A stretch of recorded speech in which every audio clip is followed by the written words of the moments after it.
Olá, boa tarde a todas, todos e todos. Hoje é o dia da estreia, né, desse meu canal, por assim dizer, o Nave Mãe Socorro News, que, para quem me conhece, é uma expressão que eu uso muito, literalmente, né, uma expressão nem é tão original assim, né? A expressão Nave Mãe Socorro é parente do hashtag Vem Meteoro, né? Alguém me abduz, me salva desse mundo insano que a gente vive.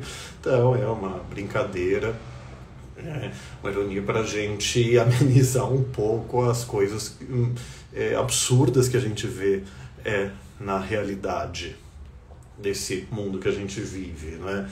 Então, agradecendo aqui novamente, né, meu querido assessor de imprensa, o Felipe Martins e o seu companheiro que fizeram essa arte linda, né, a Millennium Falcon, né, do Star Wars, assim, vindo nos resgatar, né, sabem que na última trilogia, né, a Millennium Falcon não começou, né, com o Han Solo, já faz uns anos, acho que um spoilerzinho de leve pode, né, então, quem sabe ela não vem aqui nos resgatar em algum dia, eu clamo por isso sempre.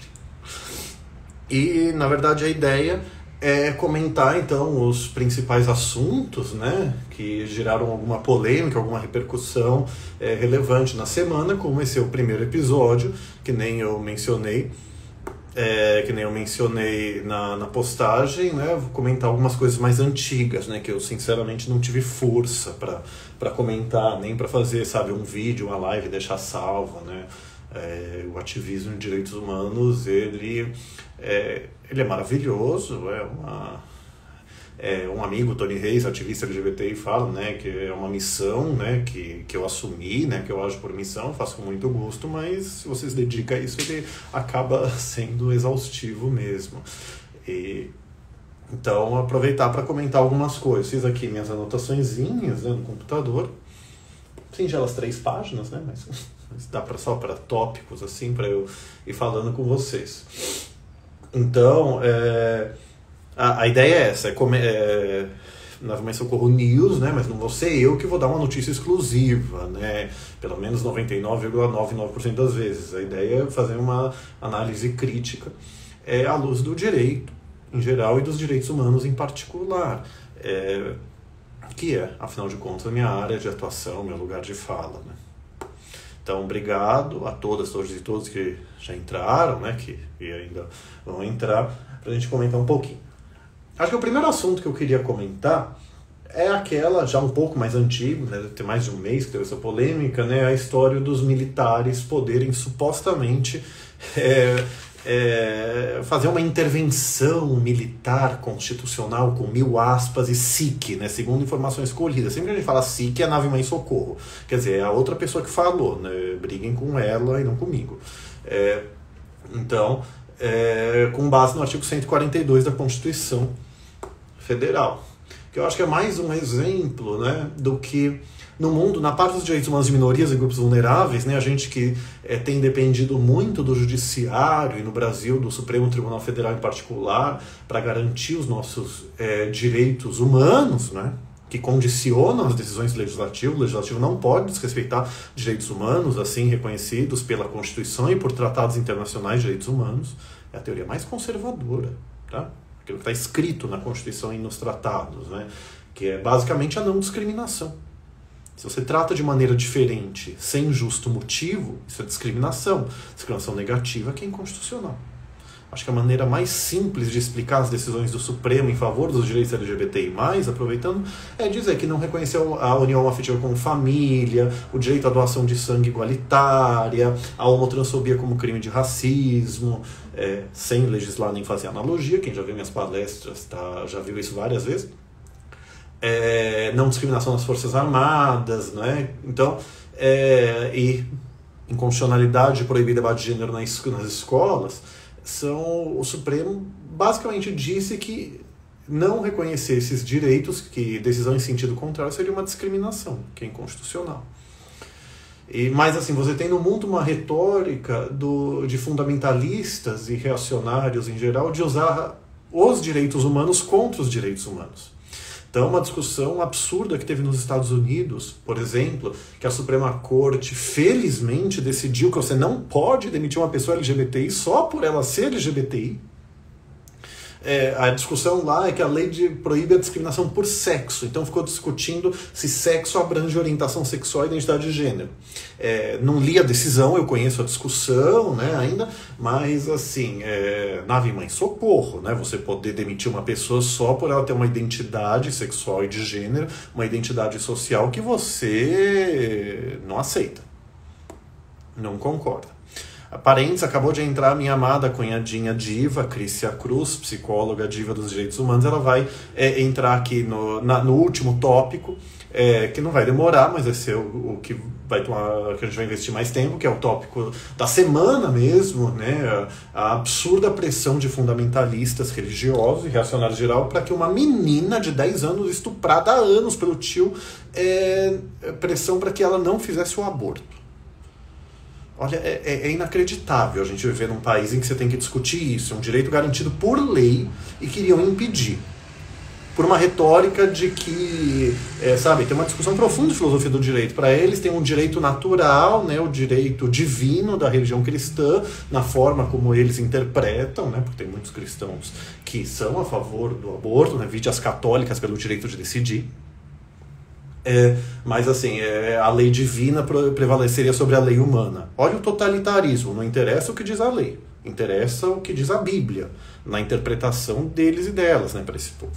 Então a Crícia, psicóloga com relevantíssima atuação, direito das mulheres, direitos humanos lá no Pará, né, ela é de Belém, cidade do meu lindo noivo, né? A gente mora em São Paulo, né? Mas enfim, a Crícia de Belém, então ela vai comentar comigo esse caso daqui a pouco.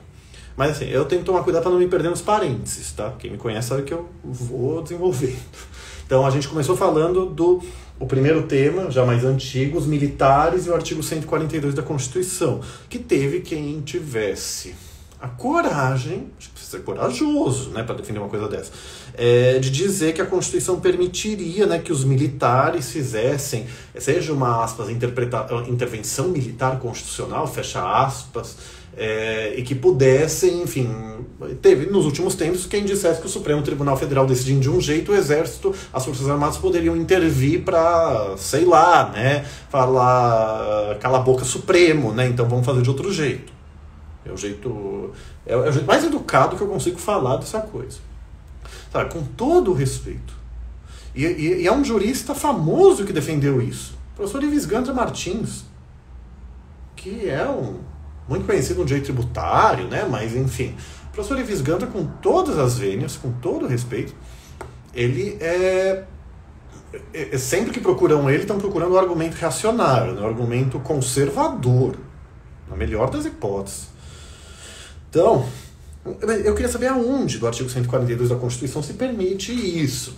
Na verdade, eu sei aonde eles tentam forçar a interpretação, né, que é manifestamente descabida. É teratológica. Teratológica é um jargão jurídico que significa monstruoso. Ou seja, eu sempre brinco, transcende tanto o cúmulo do estapafúrdio que é ilegal, é inconstitucional mesmo sem a lei, a Constituição expressamente dizer que é ilegal. Por quê? Sabe, um ex-ministro do Supremo, tem um livro muito famoso no direito, já superado em alguns aspectos, mas ainda é um clássico, Carlos Maximiliano, ele diz, né, o direito tem que ser interpretado de forma inteligente para que a lei não resulte em absurdo. Com todo o respeito, transcende o absurdo, desafia a inteligência de pessoas racionais e de boa fé dizer que o 142 da Constituição permitiria uma intervenção militar para discordar do Supremo, para, sei lá, fazer o quê? Porque eles são sempre muito vagos, né? Quer dizer, o que vai ser? Quais os limites disso? Também ninguém diz. Então, mas assim, o 142 da Constituição diz, vou simplificar, tá? As Forças Armadas são instituições permanentes e regulares, baseadas na hierarquia e na disciplina, sob a autoridade suprema do Presidente da República, então estão sempre subordinadas ao poder civil, destinam-se à defesa da pátria, à garantia dos poderes e, por iniciativa de qualquer destes, da lei e da ordem. Então, eu não sei o que essas pessoas pensam. Imagina que eles puxam, o Exército tem que garantir os poderes. Então, talvez isso faça eles acharem de uma maneira completamente absurda e irracional. Estou me segurando, porque isso é uma coisa assim, é deplorável, essa tese. Que a garantia dos poderes permitiria isso. Só que não permite. Você tem que interpretar o texto, primeiro, no seu contexto, do próprio artigo de lei. Você tem que interpretar ele. Sabe, gente, direito não é só leitura e interpretação de texto. Falta amor e falta muita interpretação de texto nesse país. Mas se direito for só interpretação de texto, para que a gente teria que ter 5 anos de faculdade só para ler as leis? Isso não existe. A interpretação do direito tem que se basear, primeiro, além do que está escrito, a interpretação literal, a interpretação histórica, ou seja, qual o contexto histórico que fez surgir esse artigo na Constituição. E aí a Constituição tem que ser interpretada de forma sistemática, e a gente diz teleológica, que não é teológica, teleológica, telos quer dizer finalidade. Qual que é a finalidade desse artigo? Bom, primeiro, na interpretação literal, ele explicitamente coloca as Forças Armadas sob a subordinação do poder civil, no caso da Presidência da República. Então elas não podem agir por vontade própria.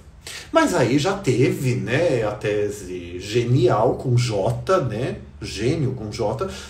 Então o Presidente da República, a autoridade máxima, pode pedir para as Forças Armadas intervirem. Jamais o Presidente da República pode pedir para as Forças Armadas, por exemplo, fechar o Congresso Nacional, por exemplo, fechar o Supremo Tribunal Federal, por exemplo, colocar um soldado na frente de um dos dois e para fazer pressão. Um exemplo obviamente hipotético, claro, né? Então, isso não é um país sério, gente. Definitivamente, nave-mãe, o que eu fiz para você me deixar aqui, nesse mundo louco, né? Eu e as outras pessoas maravilhindas, né, que veem o absurdo disso aqui. Enfim, um dia a gente descobre isso, né? Mas, então, não pode ter intervenção militar constitucional, com 1000 aspas, mesmo sendo pedida pelo Presidente da República, ou a Presidente da República. E aí teve o Migalhas, o informativo jurídico, né, fez até uma boa matéria, o Migalhas sempre ótimo, da doutora Adriana Cecílio, que eu até conheço. A doutora Adriana participa também, assinou comigo, me ajudou num pedido de impeachment, né, contra o presidente Bolsonaro, que eu elaborei, a gente juntou mais de 100 juristas, né, para isso. Falou assim, né, que nos debates da Assembleia Nacional Constituinte, você expressamente rejeitou essa exegese, essa interpretação, né, exegese é outro jargão jurídico, desculpa. Então, até abrir aqui, ó, quem quiser, ó, olha que bonitinho. Constituição, comentários à Constituição do Brasil. Olha que bonito. São vários autores de peso, uma Constituição organizada, né, pelos professores Gilmar Mendes, ministro Supremo, Lênin Streck, Ingo Sartre, Gomes Canutilho, um grande constitucionalista português. Então, aí o comentário do professor Cláudio Pereira Souza Neto, né, que é um dos nossos grandes constitucionalistas contemporâneos do Rio de Janeiro, né, sempre falando disso, sempre tem essa polêmica se as Forças Armadas podem intervir sobre os poderes políticos para garantir a lei e a ordem, ou seja lá o que for. Mas ele diz, a Constituição de 88 buscou superar ambiguidades semânticas que possibilitassem essa interpretação. Então, subordinou elas ao Presidente da República, à autoridade civil. Mas, assim, acho que o grande argumento, gente, mais do que o argumento dos debates parlamentares quando se aprovou a Constituição, que é um argumento fraco, né? Quer dizer, a lei não se limita ao que o legislador, né, legisladora, né, o que o parlamento quis dizer com ela. Uma vez aprovada a lei, a Constituição, ela se separa. Então, quer dizer, você não pode ignorar a vontade do legislador, você não pode fingir que ela não existe. Mas eu entendo que você só pode desconsiderá-la se ela for inconstitucional, se for uma coisa manifestamente contrária aos direitos humanos, por exemplo. O que não é o caso. Gente, aqui é mais da interpretação lógica. É uma Constituição elaborada para superar a ditadura militar. Uma Constituição elaborada no contexto da redemocratização do país. E de um país traumatizado pelos abusos e perseguições da ditadura militar. Então não faz nenhum sentido lógico, teleológico, não faz nenhum sentido com a finalidade da Constituição as Forças Armadas poderem intervir para, enfim, fazer uma interferência no Congresso Nacional, poderem, que as Forças, não faz nenhum sentido histórico, lógico, teleológico, que as Forças Armadas possam atuar pelo presidente ou por elas discordarem de uma decisão do Supremo Tribunal Federal. Sabe, é chocante. Então, com todo respeito, professor Ives Gandra, vai estudar. Vai estudar, porque sabe, a gente tem que presumir que a pessoa tem boa fé. Você tem presunção de boa fé, princípio geral de direito. Só pode acusar a pessoa de mentir se você tiver prova, sabe? Não pode agir só por convicção, tem que ter prova, tá? Dica. Também outro exemplo manifestamente hipotético. Claro. Então, assim, mas é chocante alguém do estudo do professor Ives Gandra defender isso. Ele tem todo o jeito de criticar as decisões do Supremo, e em algum contexto ele estava criticando. Tem todo o jeito de discordar. Enfim. Mas é indefensável para quem tem um mínimo de conhecimento de direito constitucional dizer que o artigo 142 da nossa Constituição permite isso. Então, tanto pelo argumento histórico, essa exegese foi expressamente rejeitada nos debates da Assembleia Nacional Constituinte. Enfim, posso mandar o artigo para quem quiser depois. E também pelo argumento lógico, finalista, sistemático. Né? Quer dizer, a Constituição é democrática. A Constituição quer que o povo se autogoverne, não que o povo seja tutelado pelas Forças Armadas quando as Forças Armadas acharem que o povo não deve se autogovernar, que o povo não está sabendo se autogovernar, etc. Mesmo por pedido do presidente ou da presidenta da República. Então, superado esse tema. Temos que partir, né? Porque senão a gente fica só nisso. Algumas coisas já mais recentes. Né? O desembargador do Tribunal de Justiça de São Paulo que não usou a máscara e ficou enfurecido, né? Foi um guarda civil metropolitano, um policial militar, não me recordo agora, que exigiu, né, que ele usasse a máscara. Né? Gente, acho que isso prova, né, que a gente vive num país em que tem pessoas que se acham integrantes de uma casta que está acima da lei. Cadê aquele discurso de a lei é para todos, e todas e todos? A lei é para todos, sim. Então, por que esse desembargador por que esse desembargador se recusa a usar uma máscara quando ela é de uso obrigatório? Na cidade de São Paulo, no estado de São Paulo, é decreto, mas enfim, é constitucional. Tem alguma polêmica se o governador ou o prefeito pode, mas enfim, é constitucional. E assim, gente, é um mínimo de bom senso. Num contexto de pandemia, que a gente não sabe exatamente como que contamina, que notoriamente o sistema de saúde público, e mesmo privado, né, quer dizer, não dá conta disso, né, muitas pessoas vão morrer. Então é no mínimo antiético. Mas assim, mais do que isso, é inconstitucional. O artigo 5º, inciso 2 da Constituição diz: ninguém será obrigado a fazer ou deixar de fazer, senão em virtude de lei. Aí pode falar, não é lei, é decreto. Enfim, gente, é norma jurídica. É da competência, sim, do governador, do prefeito, governadora, prefeita, né, no âmbito do seu território. Isso é federação, federalismo. Tomar as medidas necessárias para resguardar a saúde pública. Não vou entrar no debate da constitucionalidade, de decreto fazer isso, mas são constitucionais. Todos os 3 poderes, né, têm União, Estados, municípios, né, 3 poderes no sentido da federação, né, perdão, todos têm o dever de agir para resguardar a saúde pública. Então por que todo mundo é obrigado a usar máscara e o seu desembargador não? Se ele não quisesse, sem saber, por que ele não entrou na justiça? Entrou com uma ação, sei lá, um mandado de segurança para não usar máscara? Então, assim, eu espero que perdesse, né? Enfim, imagino que fosse perder, porque jamais deveria o judiciário autorizar isso. Mas assim, então... E olha, a matéria aqui do G1, né, de 22 de julho. Eduardo Siqueira chamou o guarda municipal de, aspas, analfabeto, fecha aspas, em Santos, e o ameaçou ao ser multado por não usar equipamento na praia. Ou seja, ele ainda xinga o guarda municipal que fez isso. Então, salvo engano, foi instaurado o procedimento no Conselho Nacional de Justiça contra isso. Espero que ele seja punido. é difícil punir mais que uma advertência, né? Nesse caso se noticiou que ele teve muitas representações em muitos casos, isso é um indício ruim para ele. Claro, para ser justo, né? É possível, em tese, que todas as representações não tivessem razão de ser.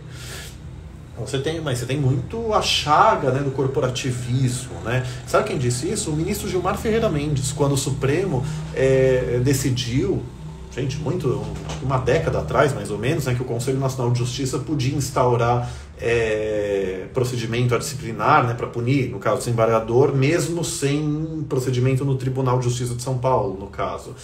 Ele falou que até as pedras sabem que a punição nas corregedorias do tribunal nunca deram certo. Eu não estou acusando o TJ de São Paulo de ser corporativista nesse caso, tá? Então, estou falando assim, você tem muito esse temor social do corporativismo, né? Do judiciário, do Ministério Público, das instituições que se recusam a punir seus pares. Mas, assim, nesse caso, é incontestável que esse desembargador agiu de maneira abusiva, né? Contrariando determinação de autoridade médica, né, de autoridade pública, e para resguardar a saúde pública.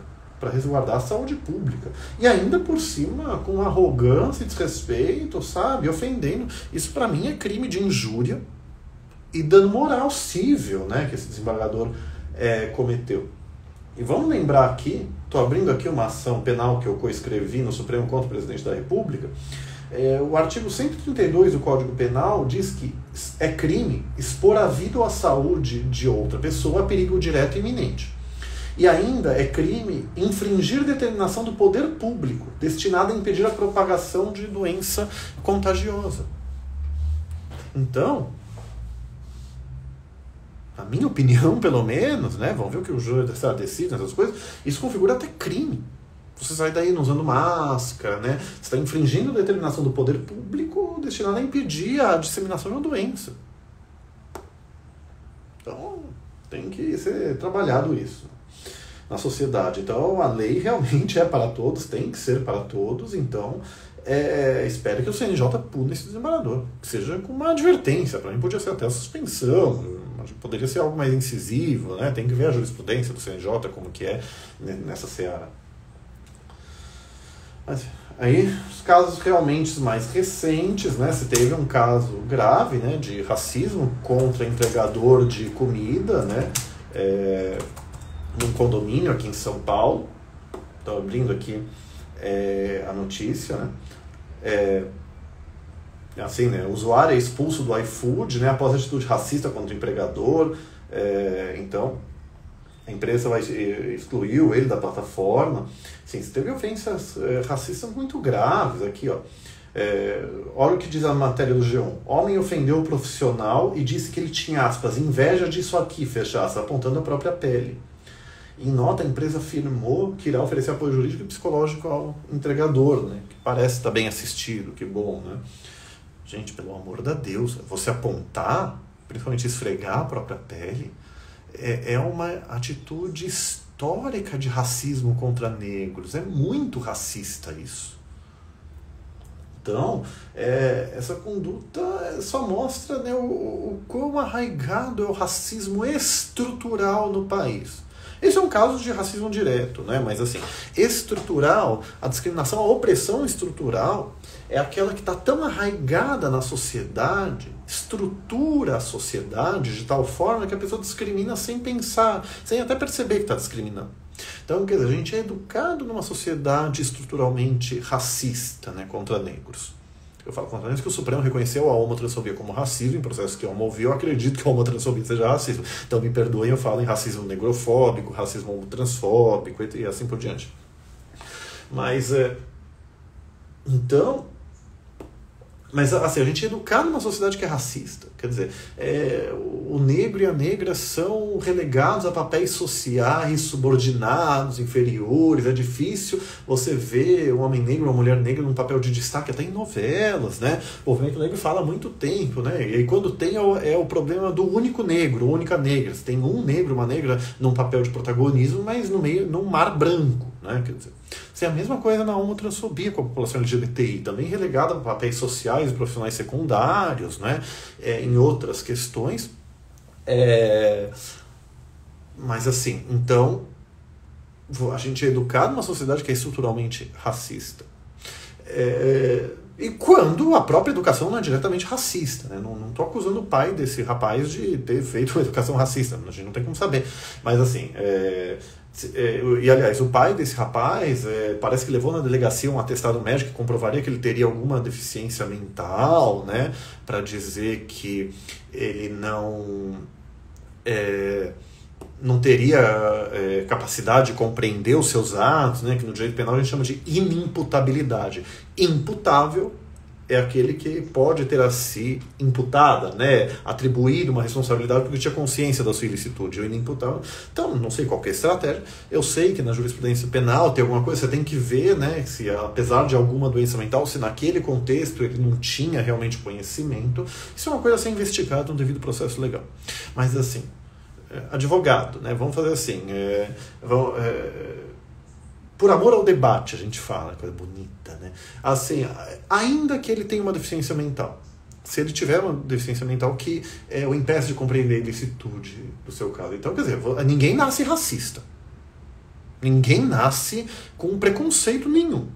Preconceito em geral, racismo em especial, racismo em especial, mas assim, o racismo a Constituição reconheceu como uma forma mais grave de discriminação, está certo, a gente pode fazer uma conversa só sobre isso, eventualmente, mas ninguém nasce preconceituoso, ninguém nasce racista, isso é aprendido. Então, de novo, não estou falando que esse pai ensinou deliberadamente esse menino a ser racista, pode ser o meio social dele, quer dizer, mas por que uma pessoa, especialmente se ela tiver uma deficiência mental, teve uma fala racista, assim? Isso é algo que a gente precisa trabalhar muito enquanto sociedade. Entrou aqui o nosso maravilhoso Doutor Maravilha, né, o Vinícius Borges, um querido amigo, trabalho importantíssimo nos direitos humanos das pessoas vivendo com HIV/AIDS, não só com prevenção, mas também tratamento e humanização, né, acolhimento. Incrível o trabalho do Vinícius, Doutor Maravilha. Inclusive fez um parecer muito legal, atendeu um chamado meu no julgamento do Supremo da doação de sangue igualitária, né, que eu fiz uma petição pelo grupo de advogados pela diversidade sexual e de gênero, né, que eu tenho a honra de presidir. Ele deu um parecer maravilhoso, falando do caráter atécnico, científico e preconceituoso da proibição. Obrigado pelo elogio do cabelo longo, né? Cortamos a última vez em janeiro, né? Estou gostando dele assim, vamos ver até onde vai.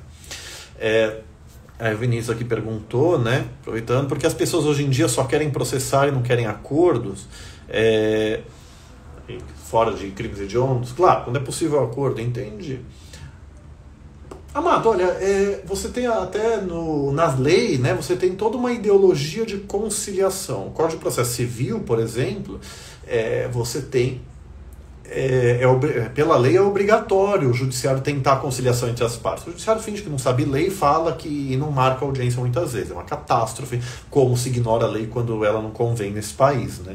Mas enfim, você tem todo um esforço da comunidade jurídica de incentivar a conciliação, a mediação, até porque o judiciário tem poucos juízes e funcionários, né, proporcionalmente. Eu preciso atualizar o dado. Em 2004, gente, eu tô ficando velho, cada juiz no Fórum Central Civil de São Paulo tinha 10 mil processos. Então o judiciário fica lento. Mas assim, eu não vejo dificuldade de acordo, Amado. Inclusive aqui na pandemia, parece que teve muitos casos de negociação em aluguéis, né? Muitos casos teve que judicializar. Mas você sabe, como as pessoas estão sem trabalho, com menos trabalho, etc., aceitou-se, por exemplo, diminuir o aluguel pela metade, não paga mês sim, mês não, enfim, teve vários acordos. Então, a gente tem uma cultura beligerante no Brasil, né? E nos Estados Unidos, onde a gente se baseia muito, né? Eu ia falar infelizmente, enfim, todo mundo tem, todo país tem seus aspectos positivos e negativos. Mas eu não tenho esse dado, não é uma coisa que eu estudo muito profundamente, mas o judiciário sempre tenta o acordo. E eu acho assim, né, já que você tem essa percepção, né, então obviamente não vou questionar ela, assim, eu sempre falo, as pessoas não sabem debater, muito menos dialogar. A pessoa fala uma coisa, você fala outra, a réplica da primeira é: ai, você não respeita a minha opinião. Eu acho isso. Você acha problema seu X, mas assim, você acha isso? Tá bom, eu acho aquilo. Você tem o direito de falar o que você quiser, eu tenho o direito de dizer que eu acho que você está errado. Concordamos em discordar, viva.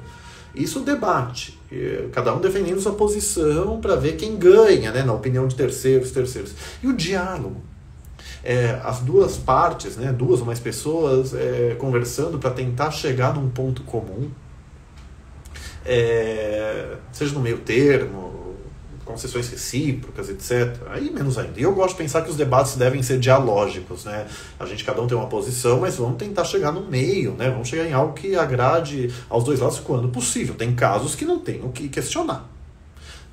Discriminação não pode ter meia discriminação, por exemplo. Então, para ficar um exemplo bem vago, mas enfim. Mas vamos continuar aqui. Inclusive eu quero chegar logo no caso do... A Cris aqui, a Amada, deve estar esperando. Como eu falei, a homotransfobia foi reconhecida como racismo, né? Tem o caso do apresentador Siqueira Júnior, né? Que parece que foi no canal do YouTube dele, né? Enfim, de novo, né? Aquela generalização absurda, né? Um casal de lésbicas é acusado de ter matado sei lá quem. Aí, olha, o casal de lésbicas, ninguém fala casal hétero, né? Quer dizer, ninguém fala pessoa branca é acusada, mas quando você é minoria, aí as pessoas enaltecem, né, a sua identidade. É um absurdo, é um caso de discriminação estrutural, muitas vezes. Não estou falando que é intencional, mas tem que ser trabalhado. O Siqueira Júnior, assim, ele falou, né, criticando a ativista trans Viviane Beleboni, que eu conheço, maravilhosa, porque anos atrás ela marchou na parada LGBT de São Paulo, crucificada, né, com uma mensagem basta a homofobia, né, basta a homotransfobia, no caso, e criticada até hoje, mas aí criticando ela, ele chamou pessoas trans, e talvez pessoas lésbicas, ele estava no contexto de lésbicas, aí falou da Viviane trans, e aí falou, aí de repente falou em raça desgraçada, SIC. Ele chamou pelo menos pessoas trans, talvez pessoas lésbicas também, de raça desgraçada. Olha o que eu falei no Supremo, com base no julgamento de 15 anos atrás, mais ou menos, 16 anos, que o antissemitismo foi tido como racismo, né? Não interessa como nós pensamos, nós, o Supremo, né, intelectuais, achamos. Nós somos tratados como uma raça desgraçada do demônio, raça maldita a ser exterminada ou subalternizada. Veja como... Então não somos nós LGBTIs que nos consideramos uma raça apartada. São homotransfóbicos que nos consideram assim. Então, enfim. Então você teve isso. Aí eu entro no contexto assim, eu tenho feito ofícios pela ANTRA, Associação Nacional de Travestis Transsexuais, a BGLT, a Associação Brasileira LGBTI, a ABRAF, a Associação Brasileira de Famílias Homotransafetivas, o GADVES, que eu presido, Advogados pela Diversidade Sexual e de Gênero, as Mães pela Diversidade e a Cidadania e Diversidade, pedindo que o MP processe criminalmente pessoas com discursos homotransfóbicos tais. Eu confesso que eu não vi esse caso do Siqueira Júnior, foi em fevereiro, então eu fiz agora, 6 meses depois, porque saiu a sentença, a Viviane Beleboni processou ele, ganhou em primeira instância, né, talvez ele recorra, enfim, mas ganhou a indenização por dano moral, viva! Aí eu denunciei por crime de racismo, já que o Supremo corretamente falou que esse racismo é a inferiorização de um grupo social relativamente a outro, num sistema de relações de poder em que o grupo dominante desumaniza e oprime o grupo dominado, bem sinteticamente é isso, é a homotransfobia, racismo. Então, racismo é uma ação que só o Ministério Público pode mover, em regra. Então, é ação penal pública incondicionada para quem é do direito. Então, tem que pedir. Mas a lei diz que se a vítima quiser, se o Ministério Público não fizer nada, a própria vítima pode processar o opressor, no caso, né? Então, talvez tenha alguma polêmica, se o Ministério Público não fizer nada, eu vou fazer, né, a ação penal de racismo, mas tem que esperar um prazo aí da lei e tal. Então, a gente pediu isso do Silas Malafaia, o Eduardo Bolsonaro, o Carlos Ramalhete, que é um colunista de um jornal aí, aparentemente um jornal com muitas matérias homotransfóbicas, né, se não me engano, enfim, e do Siqueira Júnior.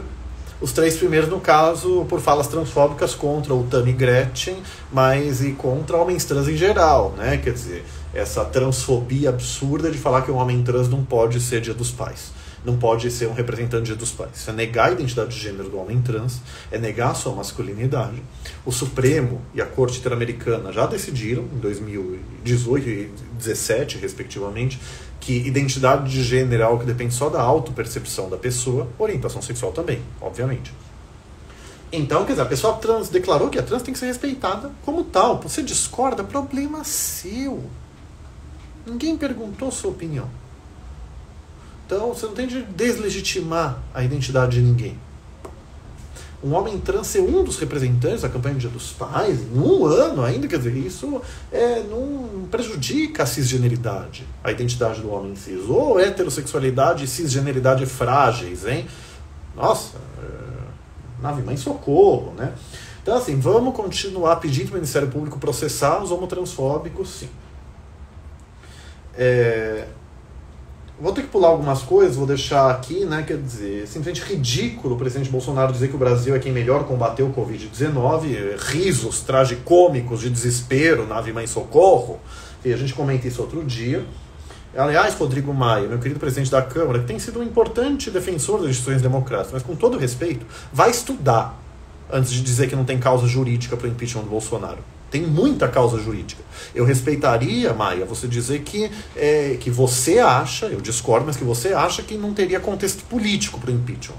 Isso seria uma coisa defensável, razoável. Dizer que não tem causa jurídica, com todo respeito, vai estudar, porque eu sou obrigado a dizer a presumir a sua boa-fé, né? Cara, isso é um presidente da Câmara. Então, é o caso do impeachment sem golpe, eu brinco. Foi golpe contra a Dilma porque não tinha crime de responsabilidade. Não vai ser golpe contra o Bolsonaro se sair porque tem crime de responsabilidade. Tendo a causa jurídica, pode ter eleição política, mas vai ficar para outro mês. Outro dia. Dia da visibilidade lésbica. Visibilidade sapatão. Ó, caminhoneiras maravilhosas que amamos, né?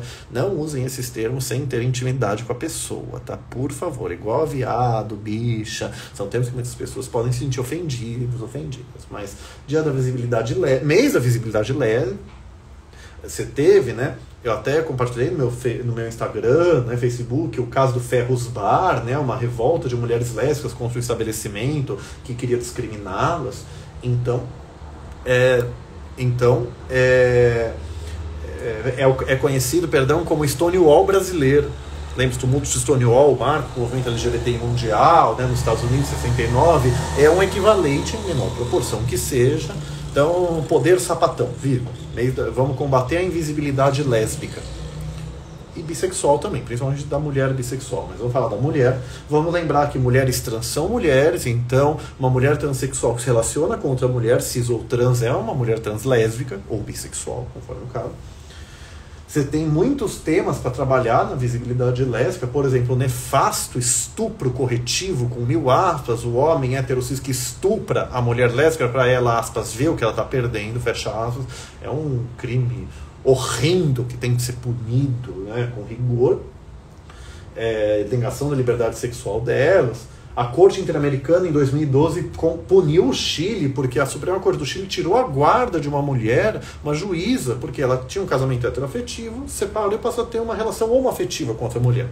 Bissexual, provavelmente. Condenou o Chile. Então, por quê? Não se pode restringir direitos com base em estereótipos. Né? Tiraram a guarda por estereótipos da homossexualidade. Então, preconceitos diversos, como se a mera homossexualidade das mulheres fosse prejudicial às crianças. Isso é um caso de homofobia, ou no caso lesbofobia, bifobia, que seja, muito grave. Então, vamos lá. Aí vamos chegar aqui, o caso do aborto da criança de 10 anos estuprada pelo tio. Deixa eu ver aqui se a Crícia, se você estiver aqui, amada, pede a autorização para entrar, né, para você falar, que você tem que falar mais, porque eu já falei demais, desculpa. Mandando mensagem aqui para ela, né? Aqui a Kleber Cordeiro está falando que o caso da reverenda Alexia Salvador, né, foi bastante atacado por ter sido pré-candidata junto com a Sâmia, né? Então, caso de transfobia, né, muito grave, né? Foi muito bonito elas terem participado das prévias do PSOL, né? Aqui a Cris entrou, então, que já autorizei, vamos ver se vão entrar. Conectando. Aham. Não, Deixa eu tentar mudar a câmera. Vai ter o quarto Agora. arrumadinho. Rosa. Obrigado por... Acho que agora foi. Foi. Agora tá olhando só a sua cara diva. Levanta só um pouquinho a câmera, tá embaixo da sua testa. Tá. Deixa eu ver. Aham, perfeito. Foi. Então, obrigado por participar aqui da minha estreia, ó. Canhadinha viva. Adorei. Estou para participar aqui hoje. Muito bom. Eu que agradeço o convite. Adorei a proposta e adorei o convite, né, para a gente conversar sobre uma questão que, enfim, tomou o debate. É um debate antigo do movimento, né, de mulheres. É um debate histórico, é uma causa central do movimento feminista. E acaba que, assim, tomou o debate agora, porque choca, né?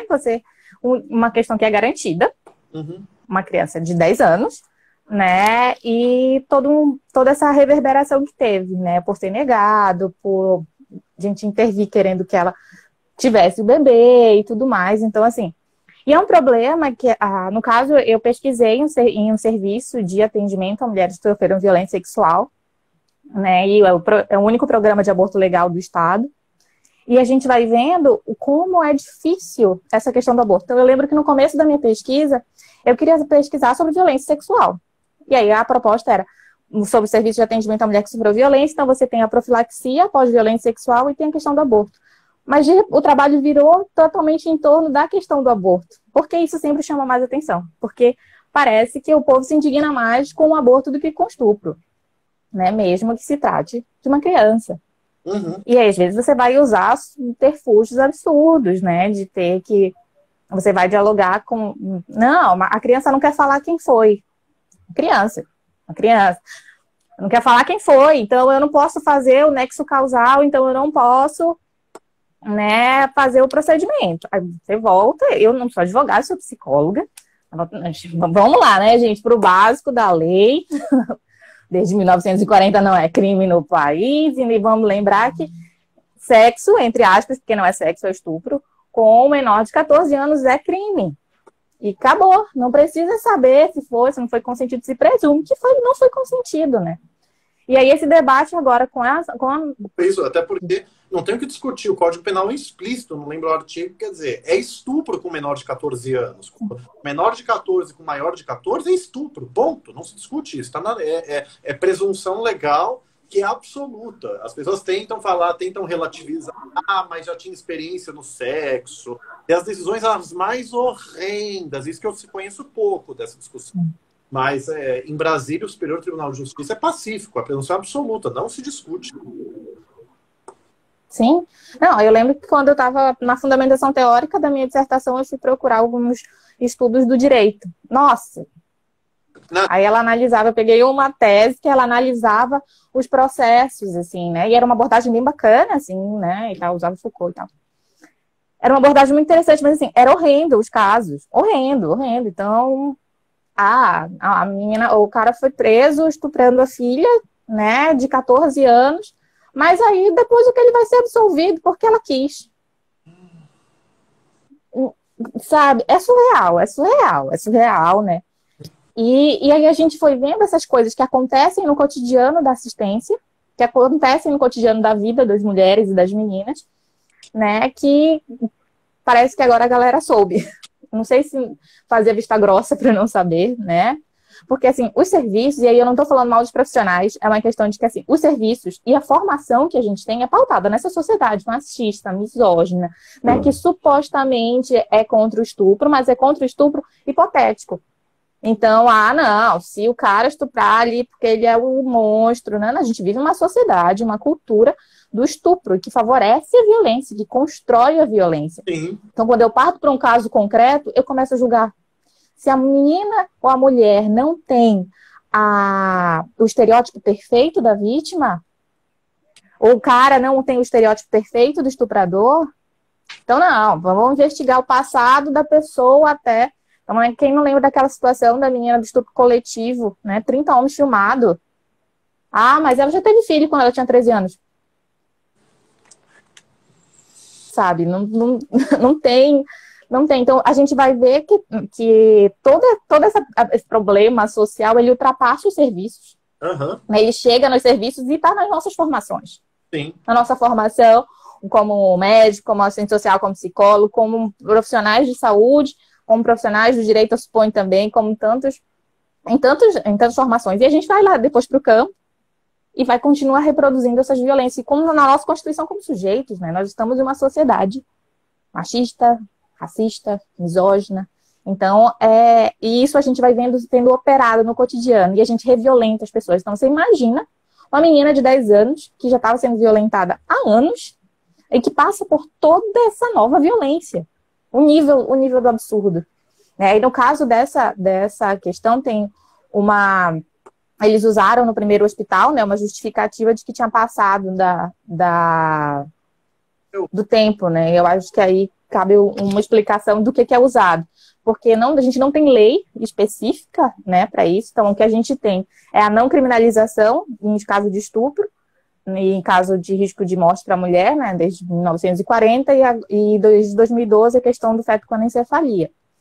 E a gente tem desde 1999 a norma técnica do Ministério da Saúde, que vai estimular os serviços, a criação dos serviços de abortamento previsto em lei e normatizar como é que eles devem funcionar. E aí lá tem vários passos do que fazer, como fazer, né, até que ponto. E aí lá eles estipulam o critério médico, que é considerado, né, pela Sociedade de Ginecologia e Obstetrícia, de que é até 20 semanas ou 22 semanas com feto com peso inferior a 500 gramas, porque isso é considerado aborto, fora disso é considerado parto prematuro, interrupção da gestação. Só que esse critério ele só é válido para o aborto no caso de estupro. Nas outras situações, você pode fazer uma interrupção da gestação de feto anencefalo em qualquer tempo da idade gestacional ou por risco de morte da mulher. E então teve esse conflito, né? E aí os advogados entraram em toda uma questão de que na lei isso não está estipulado, porque no código não diz o tempo. Porque existe uma norma técnica que organiza, mas aí rolou todo aquele outro debate, ela pôde. E já tinha uma norma judicial, né? Que não precisa. E aí é uma coisa que a gente precisa lembrar sempre. Após violência sexual, você pode chegar no serviço de atendimento sem precisar de nenhum BO. E para o aborto legal também. Se alguém pede o BO, essa pessoa não está agindo de acordo nem com o que é previsto na norma técnica, com o que é previsto em qualquer lugar de noção. Não, é um caso, assim, horrendo, né? Quer dizer, não se discute, é um direito legal dessa menina, né? Quer dizer, em caso de estupro, qualquer caso de estupro, é um caso de estupro presumido, que nem a gente falou, né? Não tem que ter boletim de ocorrência, né? Eu confesso pouco da discussão, né? Já escrevi sobre a constitucionalidade do direito ao aborto no trimestre, sabe? Pela vontade da mulher e ponto. Ou até enquanto a vida extrauterina não for viável por conta própria, que é o critério da Suprema Corte dos Estados Unidos. A gente pode até um dia fazer um debate do aborto mais amplo, acho que vai ser muito, muito legal. Mas, gente, é um caso de nave-mãe socorro, né? Criança estuprada há anos, criança de 10 anos, pelo tio. Sabe, eu vi uma criatura falando, mas criança chora pra mãe, o que ela fez, o que ela ganhou. Deixa eu falar uma coisa, Cris, aqui, para você comentar os exemplos contemporâneos. Estou lendo aqui um livro maravilhoso, né? Vou fazer dicas bibliográficas. Ai, meu Deus, eu fechei a página. Construção dos Direitos das Mulheres, né? Da Silvia Chaquian, maravilhosa. Eu conheci promotora aqui de São Paulo, que é a ideia da proteção penal da mulher, né? E a construção histórico-social do discurso que inferioriza a mulher. Só isso vai uma live de 1 hora, né? Você ideologicamente, por machismo patriarcal, falar que a mulher não teria os mesmos atributos do homem, então deveria ser realizado. É uma catástrofe. Mas olha o que se chegou a se dizer no passado no Código Penal de 1890, que acontece até hoje, né? As pessoas diziam e dizem que se a mulher não quer, o homem não consegue violá-la. Bastaria, aquela coisa que bastaria, eu não quero ser chulo, né? Mas falo assim, basta ela fechar as pernas. Olha o exemplo. Isso aqui é no Código Penal de 1890, tá? O doutrinador jurídico, o advogado, que não é advogado para mim, fizeram uma analogia assim, o guarda não consegue guardar a espada na bainha se você ficar mexendo a bainha. Isso foi defesa de processo judicial. final do século XIX, né, começo do século XX. E até hoje, eu sei, você sabe, né, melhor do que eu, falam isso, que se a mulher não quiser, o homem não consegue estuprar. Então, mas assim, já é horrendo para qualquer mulher adulta. Imagina isso uma criança. Você culpabiliza tanto a vítima e culpabiliza até uma criança, sabe? Então, com respeito, que eu falo assim, isso eu não aceito discutir. Quem discorda da gente vai estudar, vai pastar, vai aprender a ter empatia, aprender o que é direitos humanos e aprender a respeitar a lei. Você não gosta da lei? Olha como eu sou bonzinho, além de modesto, né, amada? Você quer proibir qualquer aborto? Vai para o Congresso Nacional. Não para uma menina de 10 anos. Se for no Congresso Nacional, eu vou repudiar a criatura que faça isso, tá? Isso é deplorável. Querer obrigar a mulher a ter gravidez com estupro, anencefalia, etc. Qualquer, levar a gravidez até qualquer caso. Mas assim, e aí pra gente, eu acho que comecei acho que uns 5 minutos atrasado, não sei se já tem 5, 10 para você comentar. E o fofo, né, só que não, deputado estadual do Rio Grande do Norte, Kleber Rodrigues, do PL de lá, querendo que as mulheres vítimas de estupro assistam vídeos com demonstrações de aborto para tentar dissuadir a mulher. Assim, primeiro que não pode ser lei estadual, teria que ser lei federal. Mas é óbvio que mesmo a lei federal é inconstitucional. Isso é desumano. Isso é você querer constranger a mulher, é você querer inviabilizar o direito dela fazer o aborto. Mas, enfim, passo aos seus comentários de Navi Mãe Socorro sobre homem sem H fazendo omice, né? Quer dizer, não. Exato. Exato, é bem isso. E é sempre o homem branco que aparece com essas propostas maravilhosas, né? É impressionante. É impressionante. E não é uma novidade, isso é constante. Então, há um tempo atrás, teve em Brasília que ia mostrando as fotos do fetinho para ver como é que desenvolve.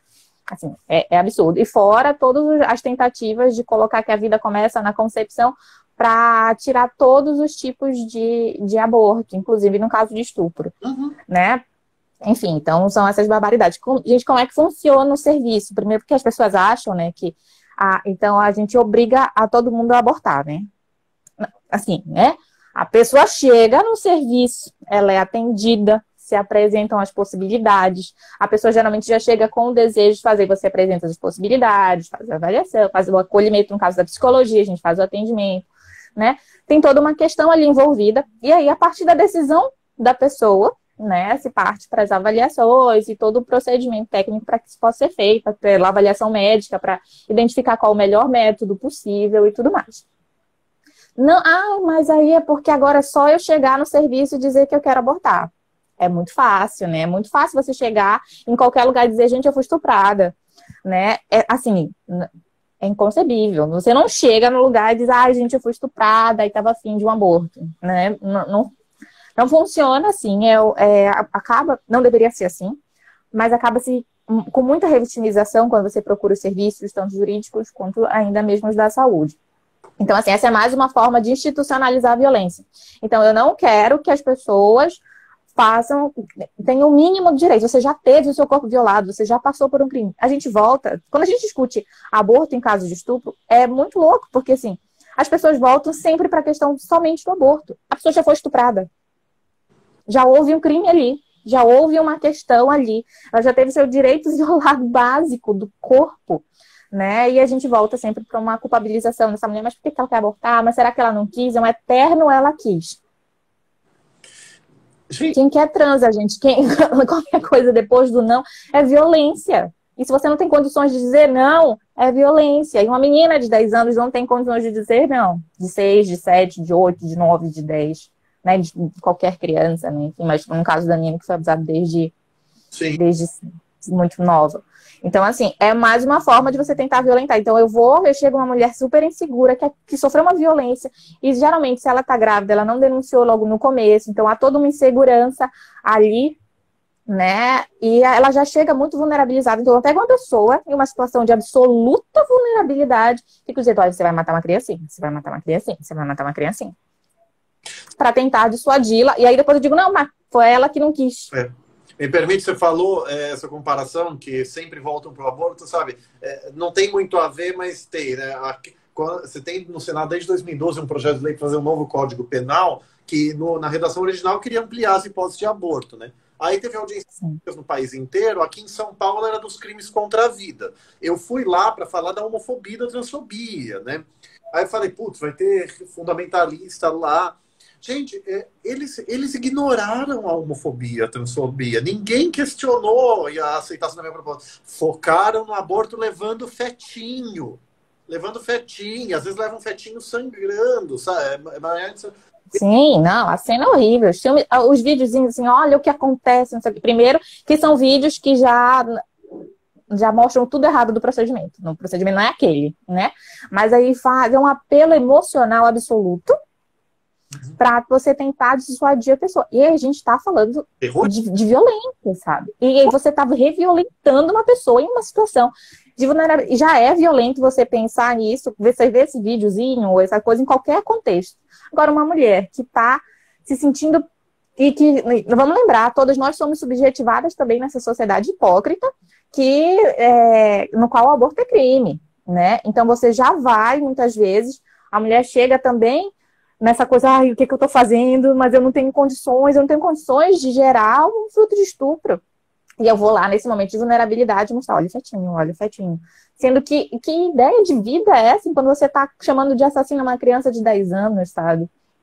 É surreal, assim, surreal pra mim. De pessoa humana, né, de vida do feto, de 5 meses no caso, que aí quando nasce é abandonado, né? Algumas feministas falaram, né, que parece que prometeram ajudar, parece que é comum, eles prometem ajudar, se tem o parto e aí vão embora, né? Então aí a pessoa fica numa vulnerabilidade social ainda maior. A gente, acho que daqui a uns 5 minutos acaba, Amado, eu só queria que você comentasse também, o Dom Valmor, da Confederação Nacional dos Bispos do Brasil, né? Claro, e falando, olha o que essa criatura disse, aspas, lamentável presenciar aqueles que representam a lei e o Estado com a missão de defender a vida, decidirem pela morte de uma criança de 5 meses, cuja mãe é uma menina de 10 anos. Aí ele fala que são 2 crimes hediondos, o estupro é horroroso, mas o aborto seria pior. E aí parece, não sei quem, parece que falou que o aborto seria muito mais odioso que o estupro, que a menina sofreu. Então, veja a construção jurídica da inferioridade da mulher, da culpabilização da mulher, para fazer a Silvia. E olha o que ele fala. Ele acha lamentável que o Estado permitiu, pelo Estado representar a lei. A lei permite!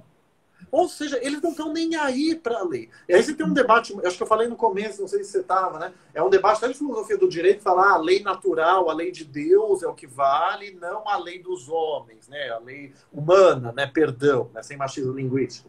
Mas assim, então, e assim, católicas pelo direito de decidir, então não é pacífico assim que a lei divina, né? é contra o aborto nesses casos extremos, principalmente, né? Mas é lamentável.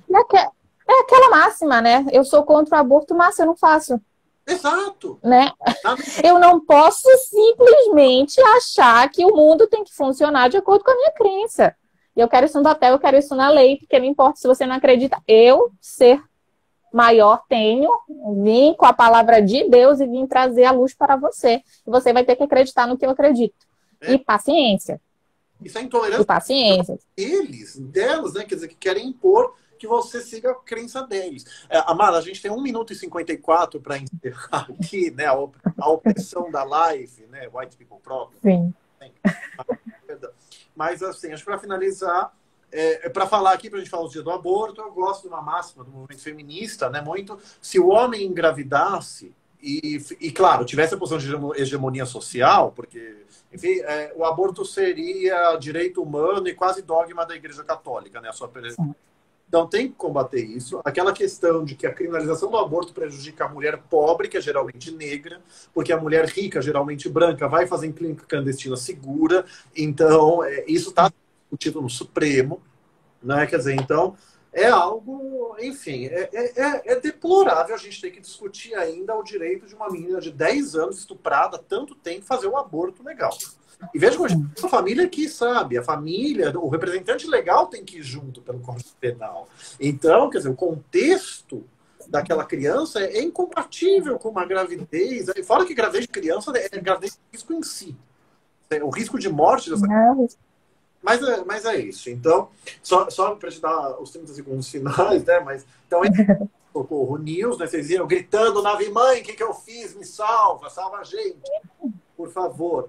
E palavras finais para mim, então, cunhadinha diva, obrigado, amada. Vamos repetir esse combo outras vezes. Vamos. Eu tô do sábado às 5. Vamos. Obrigada pelo convite, Paulo, né? Que eu acho que é uma pauta que a gente tem que sempre revisitar, né? E sempre estar falando, né, sobre o direito básico sobre o nosso próprio corpo, né? Tanto de não ser violentado, quanto de poder parir quando a gente quiser. Uhum. Né? Quando a gente puder, quando a gente tiver condições. E é uma escolha das mulheres brancas de classe média alta. Né? Não é uma escolha das mulheres pobres. Obrigado.